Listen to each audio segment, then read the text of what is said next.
디모데후서 4장 11절 말씀.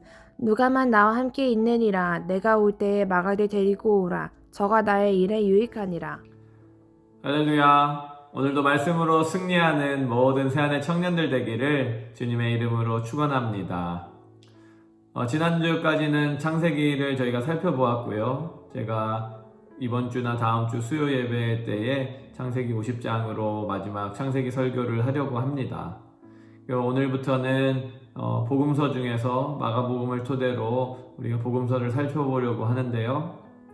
특별히 마가복음을 기준으로 살펴보려고 합니다.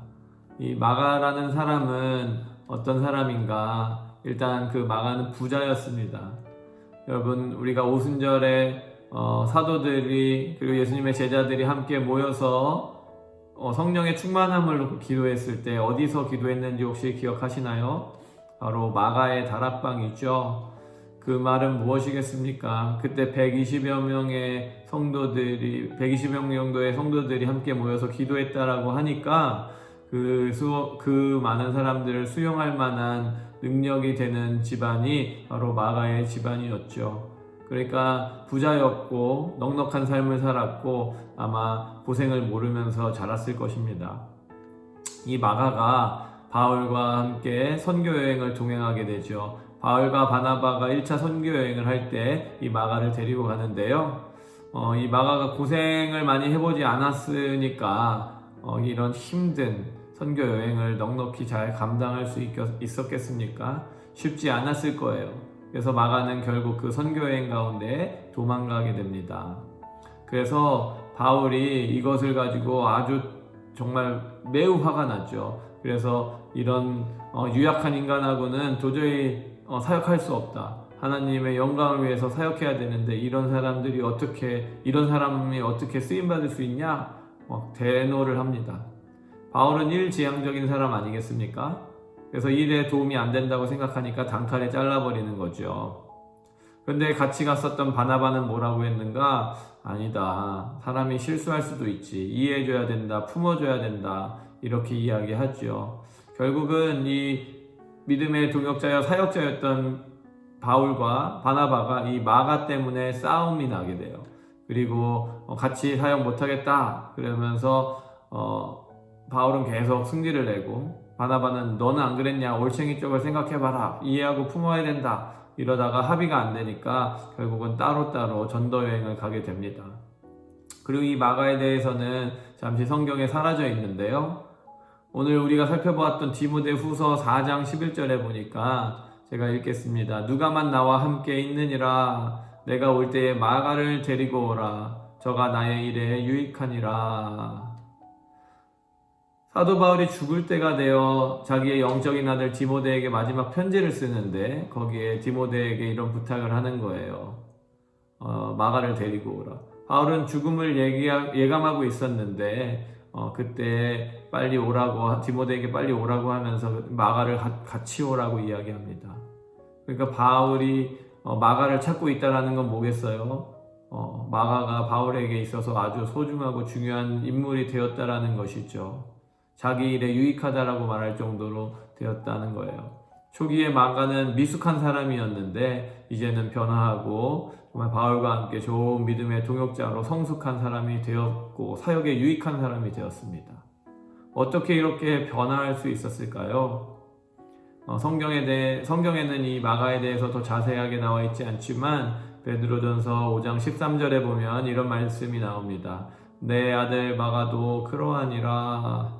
베드로가 마가를 내 아들이라고 말하고 있습니다. 바울과 1차 전도 여행에서 도망을 갔었던 이 마가가 나중에는 정말 이 바울이 죽을 때 나에게 유익한 마가를 데리고 오라고 말할 정도로 변화했는데 그 변화의 영향에 누가 있었는가? 바로 베드로가 있었지요. 바울에게는 디모데와 디도라는 영적인 아들이 있었다라면 베드로는 마가를 영적인 아들로 삼고 그를 훈련시켰던 것이죠. 그럼 베드로가 누굽니까? 베드로는 실패의 아이콘이죠. 예수님을 부인하고 배신했었던 인물이에요. 연약한 인물이죠. 그런데 그가 예수 그리스도를 끝끝내 깊게 만나고 부활의 예수님을 만나고 회복되었습니다. 마가는 어떻습니까? 마가도 실패한 인생이죠. 그러니까 베드로가 그 인생을 보면서 더 이해가 되지 않았을까요? 야, 뭐 실패한 거 그런 거 가지고 그러냐. 힘들으면 사람이 실패할 수도 있지. 야, 나는 예수님을 부인했던 사람이야. 괜찮아. 할 수 있어. 주님이 능력 주시면 너도 변할 수 있어. 내가 도와줄게. 나랑 같이 사역하자. 이렇게 얘기하지 않았을까요? 오늘 이 마가를 살펴보면서 오늘 아침에 두 가지만 같이 나눠보기 원합니다. 첫 번째로는 하나님은 우리의 실패까지도 사용하신다라는 거예요. 사랑하는 우리 모든 새하늘 청년 여러분, 지금 여러분들 실패하셨습니까? 넘어지셨습니까? 실패하고 넘어졌다라고 해서 좌절하지 마십시오. 물론 찰나적인 좌절이 있을 수 있죠. 그러나 그 좌절 가운데서 계속 낙심해서 무너져 계시지 마십시오. 하나님은 베드로를 실패해서 일으켜 세우시고 사역의 도구로 사용하셨어요. 그리고 그렇게 회복된 베드로가 또 다른 실패자 마가를 만나고 그를 위로하고 회복시키는 일들이 일어나게 되었죠. 그래서 베드로나 마가나 위대한 사역자로서 하나님 앞에 쓰임받았다라는 걸 기억하시기 바랍니다.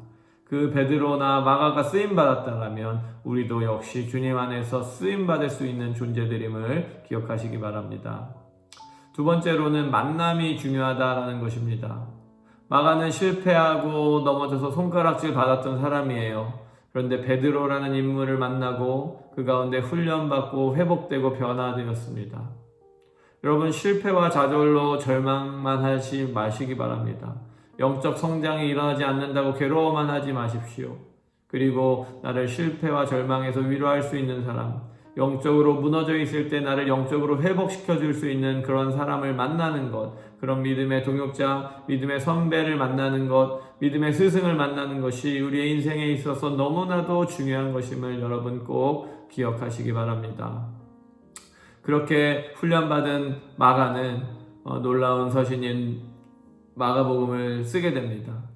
AD 64년에 로마의 대화재가 일어나는데 그때 로마의 황제였던 네로가 그 방화범이었다라는 소문이 있었어요. 그러자 이 네로가 그 정권의 위기를 느끼고 그 모든 잘못을 기독교인들에게 뒤집어 씌우는 일이 일어나죠. 그래서 기독교인들을 검거하고 기독교인들에게 짐승의 가죽을 씌워서 원형 경기장에 넣어서 동물의 밥이 되게 하고 온갖 고문과 핍박이 일어나는 것이 로마 시대의 배경이었고, 그래서 그때 많은 기독교인들이 절망에 빠지게 됩니다. 근데 그때 로마에 또 다른 한 가지 소문이 있었는데 조그만 소책자들이 전해지기 시작하는 거예요. 혹시 너 그 책 읽어봤니? 근데 그 책이 무엇이냐? 바로 마가복음입니다. 그래서 마가복음의 기록 연대는 AD 65년에서 70년 사이라고 하는데요. 절망 가운데 있었던 크리스천들이 다시 한번 힘을 얻고 일어날 수 있었던 그 비결이 이 마가복음에 있었던 것이죠.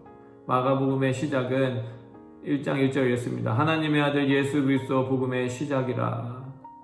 하나님의 아들 예수 그리스도 이 복음의 소식이 전해지면서 절망 가운데 있었던 기독교인들이 힘을 얻고 회복되기 시작했던 것이죠. 이렇게 마가복음은 짧지만 정말 많은 내용을 가지고 있고 놀라운 역사가 일어났던 책입니다. 그리고 실패자였던 마가가 그렇게 회복되어서 썼던 이 서신이 또 많은 실패자들을 회복시키고 일으키게 했습니다. 오늘도 마찬가지로 우리가 힘들고 어려운 상황 가운데 실패자로 있는 가운데 우리가 붙잡아야 할 것은 바로 예수 그리스도의 십자가의 복음임을 기억하시고, 여러분들 다른 것보다 좋은 만남을 가지시고 또 좋은 인생의 믿음의 동역자 스승과 선생과 선배를 꼭 만나시기 바랍니다. 그리고 하나님은 우리의 실패까지도 사용하심을 믿고 하나님께 온전히 우리의 인생을 맡겨드리는 믿음의 청년들 되기를 주님의 이름으로 축원합니다. 함께 기도합니다. 사랑해 주님, 감사합니다. 오늘 마가에게 찾아오셔서 실패했던 마가를 일으켜 회복시키신 주님, 우리도 주님 안에서 회복되어지기 원합니다. 실패와 낙심 가운데 절망하고 넘어져 있는 것이 아니라 하나님께서는 우리 실패까지도 사용하심을 믿고 그 하나님께 온전히 맡기는 저희들 되게 하시고, 또한 좋은 만남을 허락하셔서 우리의 믿음이 더욱더 굳건해질 수 있도록 은혜를 주셔서 하나님 안에서 귀하게 쓰임받는 믿음의 용사들 될 수 있도록 주님 축복하여 주시옵소서. 감사하며 예수님 이름으로 기도합니다. 아멘.